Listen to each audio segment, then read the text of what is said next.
Hello guys, আসসালামু আলাইকুম। কেমন আছেন সবাই?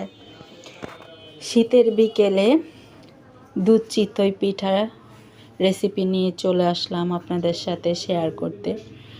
এখানে আমি পিঠা বানিয়ে নিয়েছি। পিঠা বানিয়ে নিয়ে এখন মাশাল্লাহ খেতে খুব টেস্টি হয়েছিল দুধ চিতই পিঠা।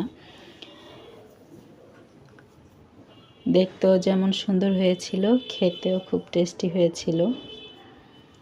একদম নরম তুলতুলে। শীতের দিনে দুধ চিতই পিঠা না খেলে কি হয়? তাই বন্ধুরা আপনাদের সাথে একটু শেয়ার করে নিলাম। কেমন হয়েছে বন্ধুরা কমেন্ট করে জানাবেন। আর